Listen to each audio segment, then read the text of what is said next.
नमस्कार, आप देख रहे हैं सिटी पोस्ट लाइव। मैं हूं सृष्टि राज। लोजपा का आज पार्टी कार्यकर्ताओं के साथ मीटिंग होने वाली है। इसमें यह तय किया जाएगा कि चिराग पासवान आखिर कहां की सीट से चुनाव लड़ेंगे, लेकिन उनके चुनाव कहां से वे चुनाव लड़ेंगे यह बात चिंता का कारण नहीं, बल्कि उनके चिंता का कारण यह 9 सीटें हैं। और क्या है ये 9 सीटों का राज और क्या है पूरा मामला, इसके ऊपर चर्चा करने के लिए हमारे साथ उपस्थित हैं सिटी पोस्ट लाइव के संपादक दीपक शर्मा। देखिए, 9 सीटों की जो बात है वो ये है कि चिराग पासवान की चिंता की वजह ये नहीं है कि वे कहाँ से चुनाव लड़ेंगे। वे उनके चुनाव लड़ने के लिए अगर उन्हें जनरल से ही लड़ना है, जनरल सीट से ही, तो कई सामान्य सीटें हैं जहाँ से वे चुनाव लड़ सकते हैं और एकदम सुरक्षित तरीके से उनकी जीत की गारंटी भी है। लेकिन उनकी चिंता की वजह वे 9 सीटें हैं जिनका जिक्र आप कर रही थी, और यही 9 सीटों को लेकर जनता दल यूनाइटेड और लोजपा के बीच असली लड़ाई है। क्योंकि इन 9 सीटों पर पिछले चुनाव में, जैसा कि हम सभी जानते हैं, 2020 में चिराग पासवान एक सीट पर उनकी पार्टी जीती थी और किसी सीट पर उनकी जीत नहीं हुई थी। लेकिन इन 9 सीटों पर चिराग पासवान की पार्टी दूसरे स्थान पर रही थी और चिराग पासवान चाहते हैं कि ये 9 सीटें इस बार उन्हें मिल जाए। इसके लिए उन्हें जनता दल यूनाइटेड से मोलभाव करना होगा, जनता दल यूनाइटेड को मनाना होगा। अब सवाल है, क्योंकि जनता दल यूनाइटेड पिछली बार इन 9 सीटों पर एनडीए के जो जदयू का प्रत्याशी था वो एनडीए का प्रत्याशी था, और गठबंधन में जो एनडीए में सीटों का बंटवारा हुआ था उसमें ये 9 की 9 सीटें किसके पास थी? जदयू के पास। अब और इन 9 सीटों पर एलजेपी दूसरे स्थान पर रही थी। अब चिराग पासवान की पार्टी और चिराग पासवान चाहते हैं कि ये 9 सीटें जिस पर वे दूसरे स्थान पर रहे थे उन्हें मिल जाए। सर, तो ये सीटें कौन कौन सी हैं? ये सीटें हैं, बताते हैं हम। ये पहली सीट है ब्रह्मपुर में बाहुबली नेता हुलास पांडे एलजेपी के टिकट पर चुनाव लड़े थे। आरजेडी उम्मीदवार शंभुनाथ यादव को यहाँ से जीत मिली थी। वीआईपी के जो उम्मीदवार हैं वे तीसरे स्थान पर यहाँ से रहे थे। तो ब्रह्मपुर की जो सीट है वह सीट चाहती है लोजपा रामविलास पार्टी, चिराग पासवान की पार्टी, कि उनको मिले।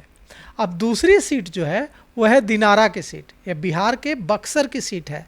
यहाँ दिनारा से चिराग पासवान ने भाजपा के बागी प्रत्याशी राजेंद्र सिंह को टिकट दे दिया था, लेकिन वहाँ राजद के विजय मंडल ने चुनाव जीत लिया था।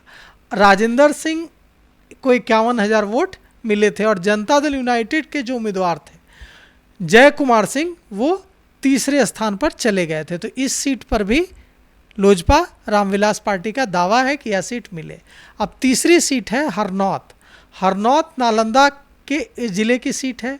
यहाँ से जेडीयू की जो बागी उम्मीदवार थी ममता देवी, उनको टिकट दे दिया था एलजेपी ने। अब जेडीयू उम्मीदवार वहाँ से हरिनारायण सिंह इस सीट पर जीते थे। अब इस सीट पर भी दावा एलजेपी ठोक रही है, चिराग पासवान की पार्टी ठोक रही है। कांग्रेस के उम्मीदवार यहाँ तीसरे नंबर पर रहे थे। चौथी सीट है जगदीशपुर की सीट। यहाँ से लोजपा ने जदयू के ही एक बागी नेता हैं, बड़े नेता हैं, भगवान सिंह कुशवाहा, उनको जगदीशपुर से अपना प्रत्याशी बना दिया था। इस सीट से सुषमलता को जदयू ने उम्मीदवार बनाया था, लेकिन कुशवाहा ने बगावत कर दी थी और कुशवाहा लड़े थे एलजेपी उम्मीदवार के तौर पर। उनको 44,000 वोट मिले थे, 44,000 से थोड़ा ज़्यादा वोट मिले थे। यहाँ से आरजेडी के राम विष्णु सिंह हार गए थे। जदयू उम्मीदवार लता को 28,913 वोट मिले थे और वे तीसरे स्थान पर रही थी। और कौन कौन सी सीटें हैं सर? कदवा सीट है। कदवा सीट जो है कटिहार जिले की सीट है। कटिहार जिले की कदवा सीट पर लोजपा ने भारतीय जनता पार्टी के बागी प्रत्याशी चंद्रभूषण ठाकुर को मैदान में उतारा था। कांग्रेस के शकील अहमद खान यहाँ से 32,000 वोटों से जीते थे। जदयू उम्मीदवार सूरज प्रकाश 31,000 वोट लाकर तीसरे स्थान पर रहे थे। यह सीट भी लोजपा चाहती है, चिराग पासवान की पार्टी चाहती है कि इस बार उनको मिल जाए। छठी सीट है कस्बा की सीट। यहाँ भाजपा के एक बागी प्रदीप कुमार दास को लोजपा ने उम्मीदवार बना दिया था। 2015 के बिहार चुनाव में भाजपा उम्मीदवार के तौर पर कांग्रेस के मोहम्मद अफाक आलम से वे हार गए थे। उन्होंने पार्टी बदल ली। 2020 के बिहार चुनाव में भी नतीजा वही रहा। आलम ने दास को 17,000 मतों से हराया। यहाँ हिंदुस्तानी अवाम मोर्चा के उम्मीदवार राजेंद्र यादव थे, जो एनडीए के उम्मीदवार थे, वे तीसरे स्थान पर रहे थे। अब इस सीट पर भी दावा लोजपा रामविलास पार्टी ने ठोक दिया है। 7वीं सीट है ओबरा की सीट। बिहार के औरंगाबाद जिले की ओबरा की सीट पर लोजपा नेता प्रकाश चंद्रा दूसरे स्थान पर रहे थे। इस सीट पर राजद के ऋषि कुमार ने प्रकाश चंद्रा को 22,000 से ज़्यादा मतों से हराया था और जदयू उम्मीदवार सुनील कुमार तीसरे स्थान पर रहे थे। 8वीं जो सीट है वह है रघुनाथपुर की सीट। यह सिवान जिले की सीट है। सिवान जिले की रघुनाथपुर सीट पर बीजेपी के ही बागी मनोज कुमार सिंह ने लोजपा उम्मीदवार के तौर पर चुनाव लड़ा था और बीजेपी के साथ सीट बंटवारे के तहत यह सीट जदयू कोटे में चली गई थी।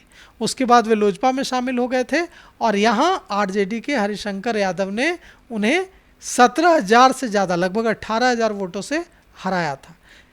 अब जेडीयू उम्मीदवार इस चुनाव में तीसरे स्थान पर रहे थे। तो इस सीट पर भी दावा लोजपा रामविलास पार्टी का। सर, तो आखिरी सीट कौन सी है? आखिरी सीट है, देखिए, रुपौली की सीट। ये 9वीं सीट है जिस पर अपना दावा चिराग पासवान ठोक रहे हैं। एलजेपी उम्मीदवार शंकर सिंह एक डॉन से नेता बने। 2020 में जेडीयू की राज्य मंत्री बीमा भारती ने लोजपा के उम्मीदवार शंकर सिंह को लगभग 19,000 वोटों के अंतर से हराकर यह सीट बरकरार रखी। इस सीट पर कब्जा रखा। यहाँ सीपीआई के उम्मीदवार विकास चंद्र मंडल को 41,000 वोट मिले और वे 3,000 से ज़्यादा वोटों के अंतर से तीसरे स्थान पर रहे। तो अब सवाल यह उठता है कि ये 9 सीटें जहां लोजपा रामविलास चिराग पासवान की पार्टी अकेले लड़ी थी, एनडीए से बाहर होकर दूसरे स्थान पर रही थी, क्या ये 9 सीटें चिराग पासवान को देने पर राजी हो जाएंगे जी। नीतीश कुमार, जनता दल यूनाइटेड?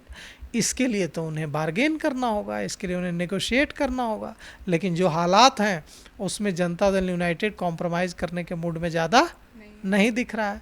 तो ऐसे में सवाल यह उठता है कि क्या चिराग पासवान जनता दल यूनाइटेड को मना लेंगे, नीतीश कुमार को मना लेंगे कि 9 की 9 सीटें उन्हें मिल जाए? उनकी कोशिश तो यही है। और आज देखिए, राज्य कार्यकारिणी की बैठक है लोजपा रामविलास पार्टी की।